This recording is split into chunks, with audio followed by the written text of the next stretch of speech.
بينهم إلا نزلت عليهم السكينة وغشيتهم الرحمة وحفتهم الملائكة وذكرهم الله في من عنده.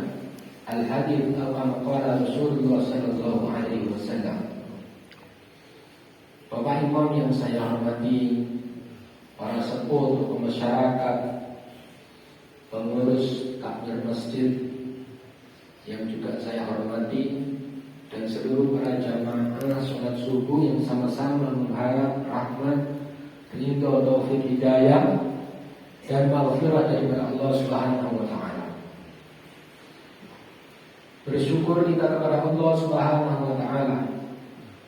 Allah Subhanahu wa taala masih memberikan kesempatan diri kita ini untuk hidup.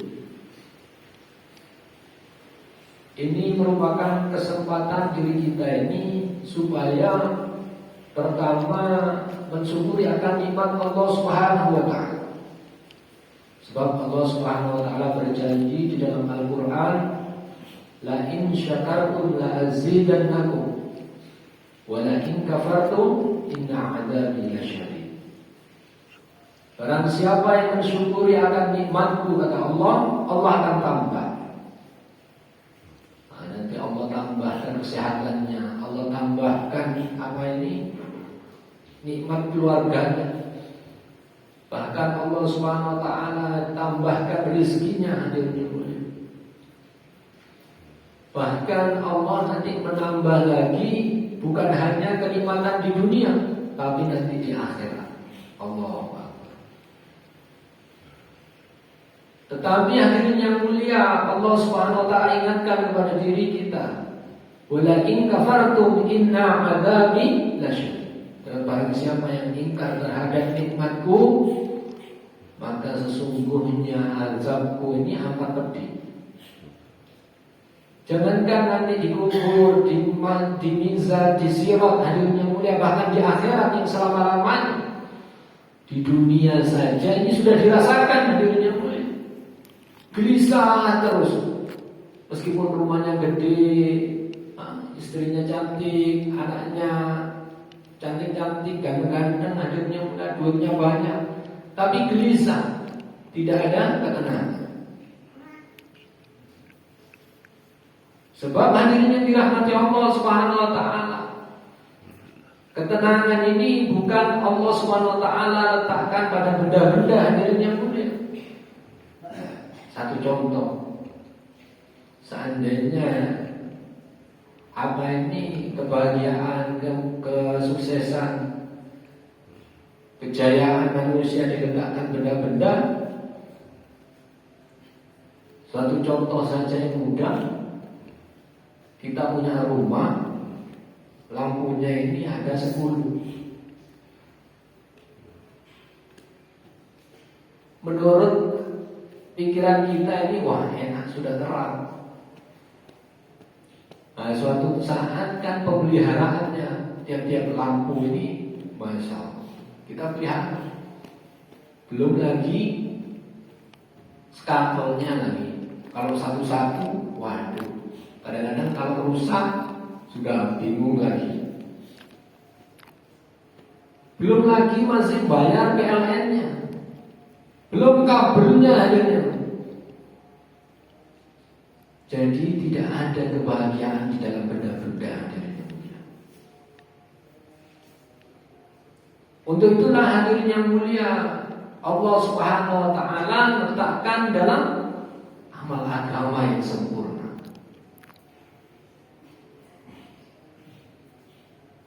Sebab sejauh mana manusia ini taat kepada Allah, ikut cara Nabi, dan memperjuangkan perjuangan daripada Nabi, kerja daripada Nabi, maka Allah Subhanahu wa taala akan berikan dia kesuksesan dunia akhirat. Wa may yuti'illah wa rasulahu faqad faza fawzan 'azima. Barang siapa yang taat kepada Allah dan Rasulnya, maka dia akan mendapatkan kesuksesan yang agung, kejayaan yang besar di sisi Allah Subhanahu wa taala. Begitu juga hadirin yang mulia, Allah Subhanahu wa taala tidak letakkan kebahagiaan ini dalam jabatan. Padahal jabatan ini amanah, hadirin yang mulia. Banyak coba kita renungkan saja. Dengan jabatan manusia ini kadang-kadang satu saudara, satu kandung ini bisa tengkar dengan Allah. Satu saudara yang dulu makan bareng, apalagi mas, apa ini sahabat, satu saudara, satu kandung, satu tempat, karena jabatan akhirnya bisa tengkar. Ini menunjukkan hadirin yang mulia bahwa tidak ada kebahagiaan di dalam jabatan. Dan semalam sudah disampaikan, Masya Allah, Allah sudah sebutkan hadirin yang mulia bagaimana Raja Namrud, hadirin yang mulia. Ini kekuasaan seluruh dunia, hadirin yang mulia. Dunia dikuasai. Raja yang bisa menguasai dunia hanya Raja Namrud. Kalau Fir'aun masih sepertiga dunia. Ini tidak Allah berikan kebahagiaan, kegelisahan. Bahkan hidupnya ini sudah di dunia sengsara, meskipun kelihatannya kelihatannya bahagia. Apalagi nanti dikubur, Masya Allah. Mahsyar, sirat, bahkan akhirat. Tidak ada kebahagiaan. Jadi kebahagiaan ini Allah letakkan hak di dalam amal agamanya Allah Subhanahu wa ta'ala. Tetapi ada juga contoh, siapa yang menguasai dunia? Baginda Nabi sallallahu alaihi wasallam. Nabi Sulaiman alaihi salam. Kalau baginda Nabi ini dikatakan Sultanul Anbiya, pemimpin daripada Nabi. Pada saat dimi'rajkan, baginda Nabi ini disuruh mengimami kurang lebih 124.000 para anbiya. Tapi baginda Nabi kehidupannya sederhana, bukan miskin, tapi sederhana. Kalau Nabi Sulaiman, subhanallah, dia merajai semua. Jadi dalam kekuasaannya angin, jin, Masya Allah, hewan-hewan, seluruh hewan ini dikuasai olehnya. Apalagi dunia dan seisinya dikuasai oleh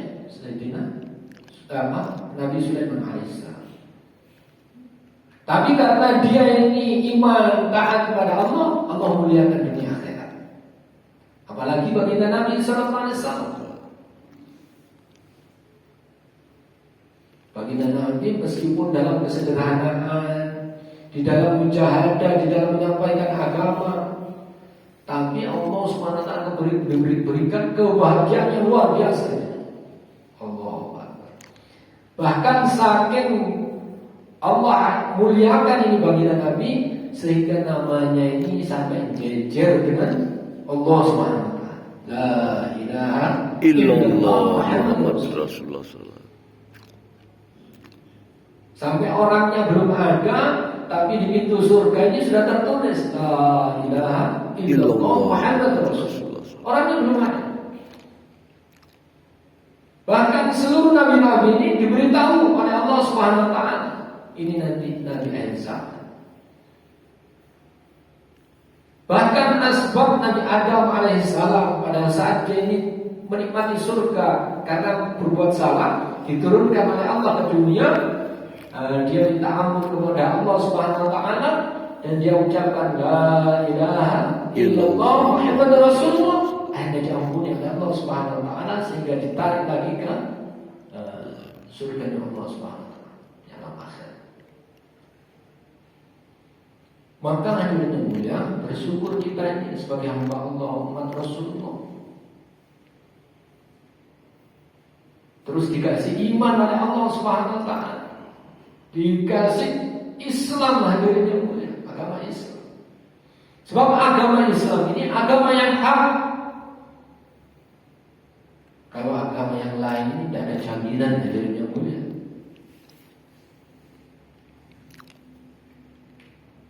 Allah Subhanahu wa taala firmankan di dalam Al-Qur'an, "Innad dina 'indallahil Islam." Agama yang diridhoi oleh Allah Subhanahu wa taala hanya agama Islam. Selain dari itu, hadirin yang mulia, tidak ada jaminan. Maka hadirin yang mulia, ini suatu karunia yang besar. Kita ini dijadikan hamba Allah, umat Rasul. Di dunia ini hanya ujian dan imtihan. Ujian saja. Sejauh mana diri kita ini di dalam ujian, kalau sukses hadirin yang mulia, sabar, tetap taat hadirin yang mulia, maka Allah Subhanahu wa taala ini akan berikan kebahagiaan yang hakiki, yaitu di akhiratnya Allah Subhanahu wa taala. Sebab akhirat ini, perkara akhirat, Allah Subhanahu wa taala telah jelaskan di dalam Al-Qur'an, wal akhiratu khairu wa abqa. Bahwa kehidupan akhirat ini selama-lamanya, ada awal tidak ada akhir. Kalau dunia, wa mal hayatid dunya illa qalil. Hanya sebentar saja. Habis itu mau dihancurkan oleh Allah. Kita usahakan ya kan, kita bangun-bangun, kita indah-indahkan sehingga sampai lupa diri yang mulia Allah. Kan makanya Rasulullah SAW sabdakan, al-kayyisu man dana nafsahu wa 'amila lima ba'dal maut. Jadi orang yang pandai ini orang yang menyiapkan bekal sebelum datang kematian. Sama orang musafir ini, hadirin yang mulia, merantau. Masa ada orang merantau dia kerja ya kan, ke luar negeri, Allah dia foya-foya hadirin yang mulia, pulang-pulang, waduh, yang di rumah sudah nunggu ya kan, kirimannya nggak ngirim-ngirim ya kan, nyampe nanti di sana kere ya yang mulia, iya, dikaplokin keluarganya. Kamu ngapain aja waktu kerja di luar? Ternyata enak-enakan Pak, Masya Allah. Akhirnya nyampe di kampungnya yang sesungguhnya sudah menyesal, susah. Tapi orang yang pandai, dia kerja habis-habisan, kadang makannya ini diirit-irit ya, tapi ditransfer, kirim ke kampung halaman. Allahu Akbar. Akhirnya sama orang yang di rumah dibawakan rumah yang gede, bahkan diberikan perabotan-perabotan, bahkan diberikan mobil akhirnya mulia, Masya Allah. Istrinya akhirnya luluran terus, Masya Allah. Pulang-pulang kayak raja akhirnya mulia. Allah. Begitu juga diri kita ini, buat amal, buat iman, sempurnakan amal, sempurnakan iman. Ini hakikatnya, ini hadirnya mulia. Kita siapkan bekal menuju kampung akhirat. Kalau di dunia ngapain? Habis itu mau ditinggal. Untuk itulah pentingnya kita ini keluar di jalan Allah. Allah Subhanahu wa taala perintahkan di dalam Al-Qur'an, "Fafirru ilallah." Suruh kita ini kembali kepada jalan Allah Subhanahu wa taala. Wa syari'u ila maghfiratin min rabbikum. Suruh bergegas kita ini mencari ampunan daripada Allah Subhanahu wa taala. Sebab kita ini yang mulia tidak lepas daripada dosa. Keluar saja ini kita dari rumah, dari masjid, sudah dosa ini Pak. Masa mengandalkan amalan itu saja, Allahu Akbar. Kita saja duitnya meskipun segepok gini merah semua, tapi dipakai, habis juga. Terus diam saja, ya tidak bisa, cari lagi. Loh, perkara dunia saja harus dicari. Loh, pas perkara akhirat cuma nyantai-nyantai duduk seperti ini, buka kitab saja. Pas kapan prakteknya? Amalnya kapan? Maka disinilah kita ini diajari hadirin yang mulia, digembleng hadirin yang mulia. Jadi ada gemblengannya juga. Orang saja ingin jadi guru teladan, polisi teladan, tentara teladan. Ini ada gemblengannya, ada diklatnya, hadirin yang mulia. Tidak main-main. Pas langsung jadi udah. Ada ujiannya, tes-tesannya, ada aturan-aturannya. Loh, kita ingin iman sempurna, amal sempurna, terus gak latihan. Ya gak bisa itu, nonsen. Katanya orang di barat sana, impossible lah dirinya, gak mungkin. Pengen aja menjadi supir yang handal, latihan. Padahal nanti nggak ditanya, kamu bisa melewati tikungan berapa menit, ditanya oleh malaikat. Tapi tetap yang ditanya iman dan amal soleh. Hakikatnya hadirin yang mulia, kenapa kita disuruh keluar di jalan Allah Subhanahu Wa Taala untuk menghilangkan aku, sifat aku ini bahaya. Karenanya Allah berikan contoh dua hadirin yang mulia makhluk Allah Subhanahu Wa Taala. Pertama setan. Setan ini sudah merasakan 8.000 tahun banyak, 8.000 tahun surga.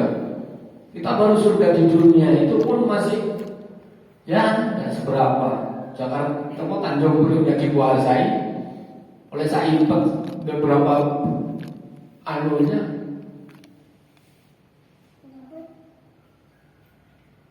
Ini setan 8.000 tahun banyak merasakan surga.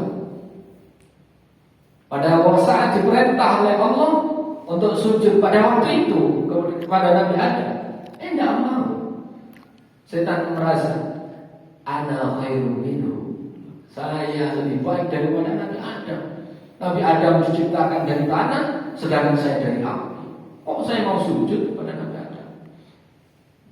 Asbab ada sifat seperti itu saja langsung dilaknat oleh Allah, dikeluarkan oleh Allah di dalam surga. Nah, kalau kita tidak latihan keluar di jalan Allah, sifat itu akan ada. Melihat orang lain, apa ini?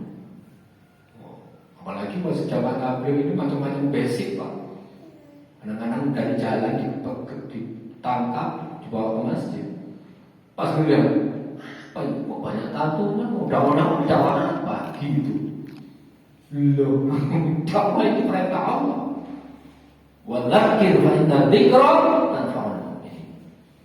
Berikan peringatan, sesungguhnya peringatan dapat bermanfaat bagi sesama orang mukmin. Emangnya inilah pentingnya dakwah. Dikatakan oleh ahli ulama, dakwah ibadah, induk daripada ibadah. Dakwah hasanah, induk daripada kebaikan. Terus akhirnya mulia yang kedua, apa ini? Nah, ini yang berbahaya lagi tambah. Setan saja yang sudah merasakan apa ini surga 8.000 tahun, terus pinter. Bahkan malaikat ini kalau ada apa-apa yang nggak tahu, tanya sama setan. Setan pinter. Allah. Setan saja nggak berani ngaku Tuhan. Ini benar. Tapi Fir'aun baru sepertiga daripada dunia dikuasai, sudah mengaku Tuhan. Ana rabbukumul a'la, kata Fir'aun. Na'udzubillah. Saya Tuhan yang paling tinggi. Masya Allah. Karena memang Fir'aun ini kalau dia ingin apa, tinggal gini saja. Langsung permaisurinya itu melayani. Mau apa? Mau buah didulang, Masya Allah. Kita gini-gini, gak datang-datang. Mau kadang burung gak datang. Nah, maka ini penting, Pak, latihan kita. Kan makanya Allah Subhanahu Wa Taala perintahkan kepada orang-orang yang beriman, ya ayyuhalladzina amanu aminu kama amanan nas. Wahai orang-orang yang beriman, yang sudah mengaku dirinya beriman, maka disuruh beriman lagi. Sampai Rasulullah SAW bersabdakan, jadiku iman 3 kali. Rasulullah SAW mengingatkan kepada sahabat, termasuk diri kita sebagai umat, perbaikilah iman kalian 3 kali. Maka sahabat yang pandai ini bertanya, wa kaifa nujaddidu imanana ya Rasul?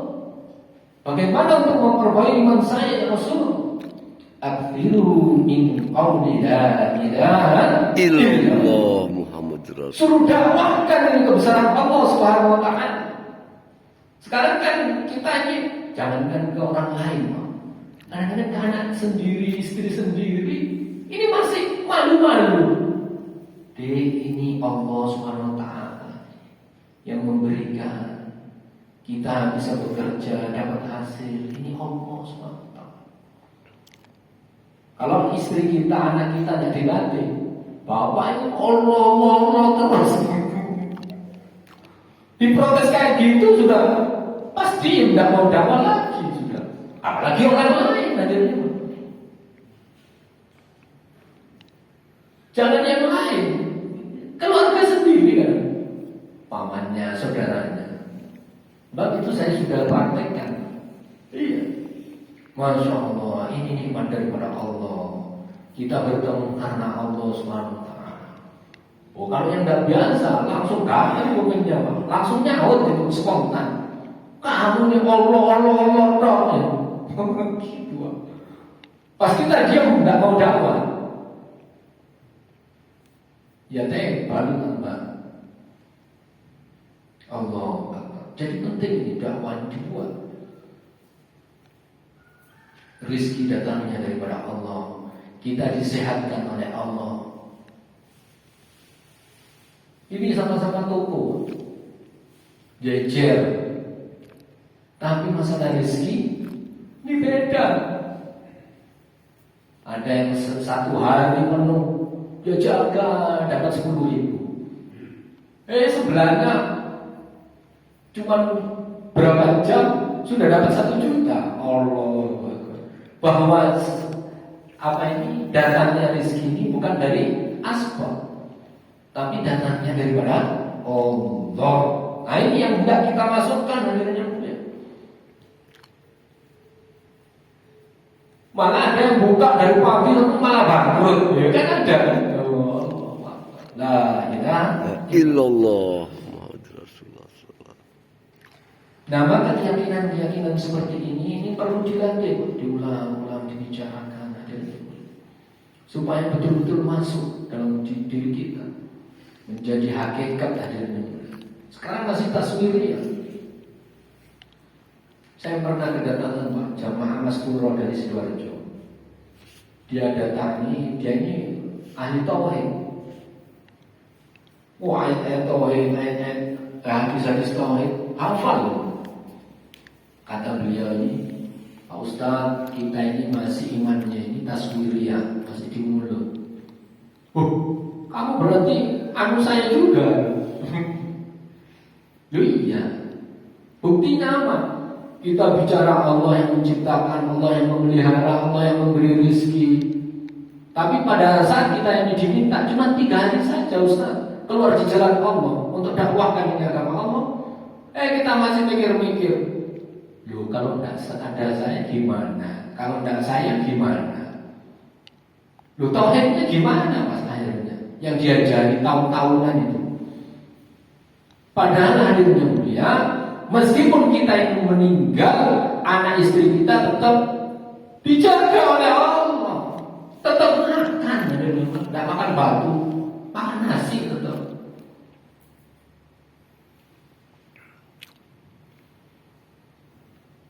Justru kalau kita meninggal malah kata istrinya, wah enak deh, bisa kawin lebih ganteng lagi dari bapak saya yang baru yang lama.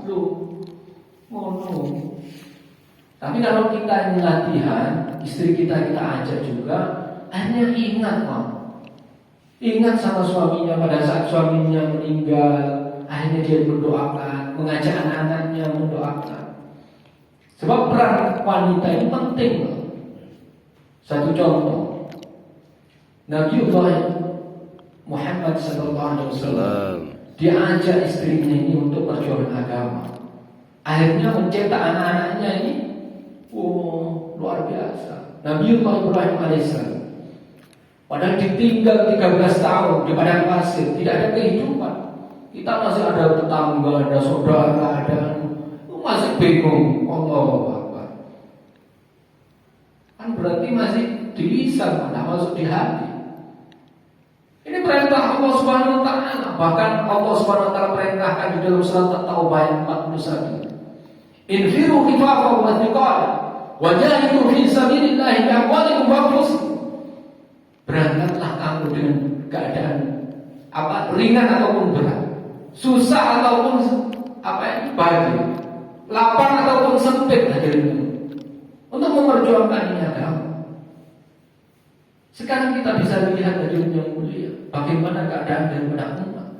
Kalau dahulu Pak, di zaman Nabi Lut, ini kan laki perempuan, perempuan sama perempuan, laki sama laki, perempuan kawin. Zamannya Nabi Lut. Kalau sekarang LGBT, nah yang terkenal kalau dahulu LGBT. Pas ada kaum Ad, hanya satu kaum itu, setiap nabi diutus satu kaum, ada kaumnya rusak, satu nabi diutus. Tapi sekarang ini numpuk Pak. Rasulullah ini garap semua. Jadi kemungkaran kaum Ad sekarang ada itu yang main fitness, besar badan, sehingga lupa yang membesarkan padahal bukan siapa-siapa, Allah. Nah inilah pentingnya dakwah. Terus dagang kaumnya Nabi sampai Madian, sama pertanian hadirin yang mulia. Dahulu sudah ada. Kan makanya di dalam Al-Quran itu Allah jelaskan dzalikal kitab la raiba fi hudan lil muttaqin. Sekarang ini numpuk Pak. Jadi permasalahan-permasalahan dahulu ini numpuk sekarang ini. Loh, pas terus kita diam-diam saja, sibuk dengan amalan, ya tambah tebal Pak. Kan makanya dengan kita belajar keluar ini maksudnya supaya kita ini di samping memperbaiki iman dan amal, bagaimana risau daripada baginda Nabi ini ada dalam diri kita juga. Ummati, ummati, ummati, as-shalah, as-shalah, as-shalah, an-nisa, an-nisa, an-nisa. Bab wanita ini yang paling banyak di neraka ini adalah wanita yang di neraka. Karena makanya dirisaukan oleh baginda Nabi SAW. Nah maka kita ini kalau tidak latihan itu tidak ada pikir. Hanya mikir golongan, mikir keluarga sendiri, kampung sendiri. Padahal belum saatnya kita ini nafsi-nafsi. Nafsi-nafsi nanti di alam kubur. Maka disinilah kita ini untuk melatih dan yang mulia supaya timbul fikir daripada umat, kasih sayang terhadap umat. Apalah artinya mungkin kita kaya raya, ada tetangganya kelaparan, kita bantu semua, bahkan dibuatkan rumah, fasilitas komplit. Kurang apa itu? Tapi kan mau ditinggal juga, kita akan menghadap kepada Allah. Apakah itu nanti akan kita bawa? Tidak. Kalau sekarang tidak dibawa. Jangankan emas, berlian, mobil, istri cantik, istrinya yang cantik yang katanya masih hidup semati, ternyata kalau mati ya sudah mati duluan lah mas. Tidak peduli, karena tidak diajari agama. Maka disinilah kita ini ada kerja dua, di samping kerja rijal, yang ini sekarang ini kita bergerak rijal, dan juga kerja tasmasturah, istri kita, anak kita, ibu kita garap juga, kita ajak. Dan makanya bukti kasih sayang kita ini bukan hanya secara dohirnya saja, tapi Allah SWT ingatkan kepada diri kita, ku anfusakum wa ahlikum naro. Jagalah dirimu dan keluargamu dari api neraka yang bahan bakarnya ini waquduhan nasu wal hijarah. Bahan bakar dari api neraka ini adalah batu dan manusia. Maka disinilah hadirin yang dimuliakan Allah Subhanahu Wa Taala, kami mengajak mari kita sama-sama hadirin yang mulia bergerak sama-sama, berdoa sama-sama, mengajar sama-sama. Jadi hakikatnya ini bagaimana kita ini supaya selamat juga sama-sama, masuk surga sama-sama, gitu maksudnya aja. Bukan mas, karena makanya ini kalau kita tidak korban, akhirnya pemikiran melihat zaman tabligh ini negatif dong. Iya. Wow, apa zaman tabligh kayak surga ini punyanya sendiri katanya. Waduh, bukan lah.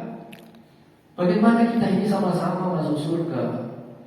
Bagaimana yang di luar ini yang belum masuk ke masjid bisa amalkan amalan masjid juga? Nikmat di dalam zikir, doa, sholatnya nikmat. Bagaimana dia ini terselamat daripada azabnya Allah, masuk surganya Allah?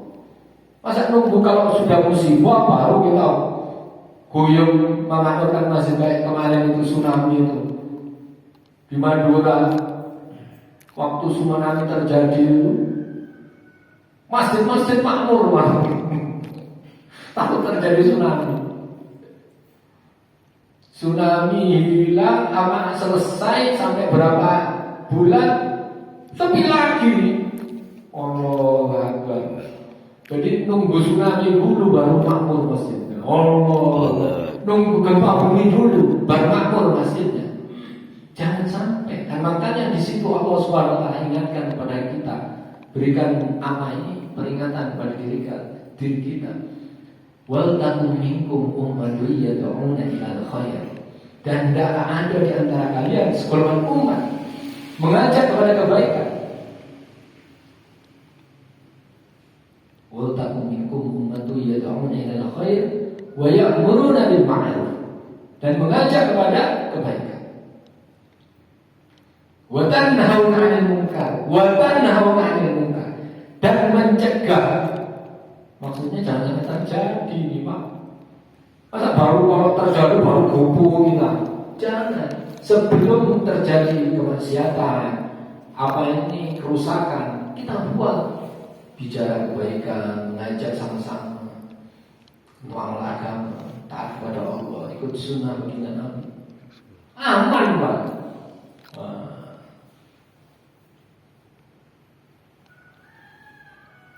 Wa ulaika humul muflihun. Orang-orang yang seperti itu termasuk orang-orang yang beruntung kata Allah Subhanahu wa taala. Bukan main-main. Jadi saya pernah baca al-fudat daripada Syekh Ilyas ini yang pengarang usaha dakwah yang Allah berikan ilhamnya sebagaimana apa ini kerja baginda Nabi. Saya pernah baca al-fudatnya, nasihatnya beliau. Jadi orang yang keluar di jalan Allah Subhanahu wa taala ini sama dengan mengamalkan Al-Quran, mengamalkan isinya Al-Quran sepertiga daripada Al-Quran. Bahkan kemarin kami kedatangan jamaah dari apa ini Pakistan, dia Maulana Mufti Hafidh Alim dia sampaikan bukan sepertiga tapi separuh Al-Quran ini teramalkan. Meskipun dia tahu tidak tahu maksudnya, tapi sudah dengan keluar di jalan Allah separuh Al-Quran teramalkan. Bukan masih dibahas kira-kira kayak gimana. Saya belajar ilmu dagang dibahas dong. Kira-kira gimana? Yang tidak dapat manfaat. Yang manfaat ini bisa dibahas langsung dipraktekkan. Akhirnya manfaat buat diri kita pribadi dan orang lain. Akhirnya orang lain yang kurang apa di dalam kehidupannya, akhirnya bisa belanja di warung itu, toko itu. Insya Allah Pak ya. Insya Allah. Nah, ini masih 1 hari lagi Pak. Sekarang hari apa? Kamis, ya Jumat terakhir. Nah ini kesempatan kita kerja sama-sama. Bagaimana kita pikirkan, kasihan saudara kita yang belum ke masjid. Nah, ini perlu kita pikirkan. Nanti malam kita doakan. Bagaimana kita iktikaf, Pak? Harusnya kita ini senang di rumahnya Gusti Allah. Masjid ini senang kita menajat kepada Allah. Jangan keburu terus kok di masjid tidak betah. Belum masa di rumahnya Allah tidak betah. Yang betah di istana presiden, di hotel, aduh apa ya? Di rumahnya Allah. Nanti Allah akan hormati orang-orang yang memakmurkan masjidnya Allah, menjadi tamunya Allah. Insya Allah ya. Tinggal satu hari bagaimana diri kita ini niatkan. Bahkan masyayikh kita, ulama kita ini mengajak diri kita sama-sama seumur hidup saja, seumur hidup 4 bulan untuk perjuangan agama. Inilah tanda cinta kita kepada Allah dan Rasulnya. Kalau masalah ibadah ini memang perintah Allah yang diberikan kepada diri kita untuk diamalkan dan dikerjakan. Dan Allah berikan tiap-tiap amal ini hadiahnya ada semua. Zikir, baca Quran. Tapi orang-orang yang keluar di jalan Allah, ini Allah sendiri yang memberikan apa ini servis khusus. Allah. Insya Allah ya. Kita lihat sama-sama ya, Masya Allah.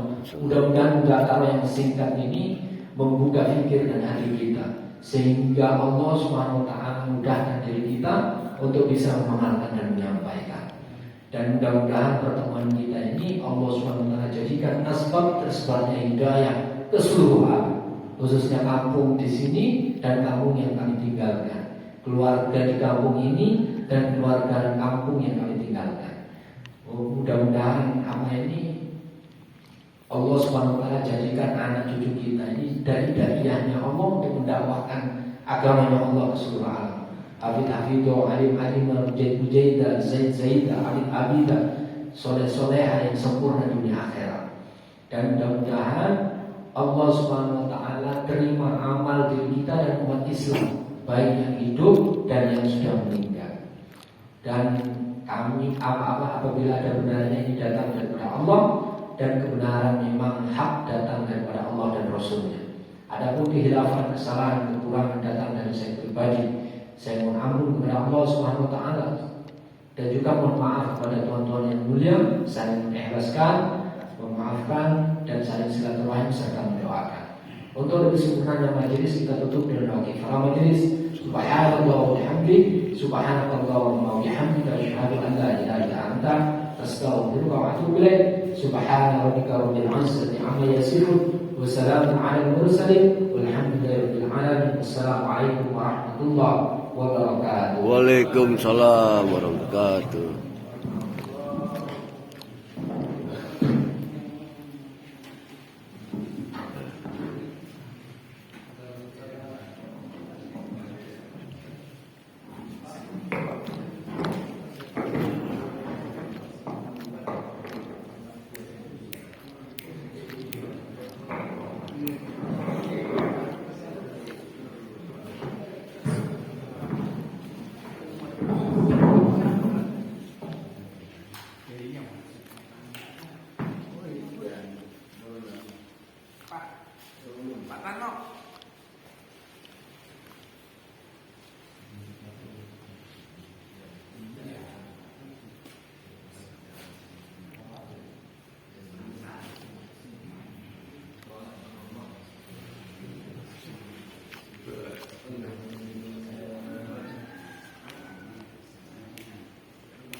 الشيطان الرجيم. بسم الله الرحمن الرحيم.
آمين آمين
Assalamualaikum warahmatullahi wabarakatuh. Waalaikumsalam. Berita duka cita telah meninggal Ibu Hamdah binti Ahmad Sukri, wafat jam 01 waktu Indonesia Barat, usia 60 tahun, beralamat di Jalan Warakas, Gang 22, nomor 6, RT 005 RW 7. Sekali lagi berita duka cita telah meninggal Ibu Hamdah binti Ahmad Sukri, wafat jam 01 dengan usia 60 tahun, beralamat Jalan Warakas, Gang 22, nomor 6, RT 005 RW 07. Inna lillahi wa inna ilaihi raji'un. Kepada para saudara, bapak, ibu, haditola, sekiranya mohon bisa taziah kepada yaitu di rumah duka saudara Tri Pambudi atau putra dari almarhum Bapak Naryo, atas segala perhatian dan segala keikhlasannya untuk bisa datang ke rumah duka. Diucapkan terima kasih, jazakallahu khairan katsiran. Assalamualaikum warahmatullahi wabarakatuh.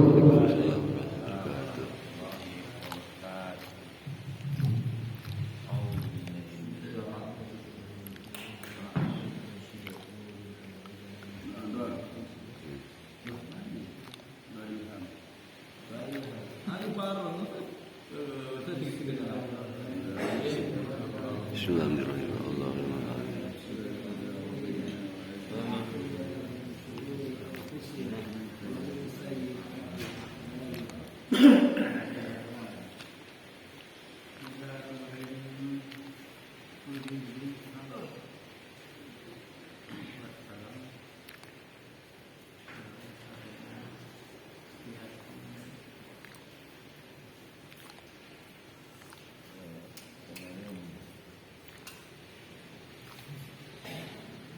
RCTI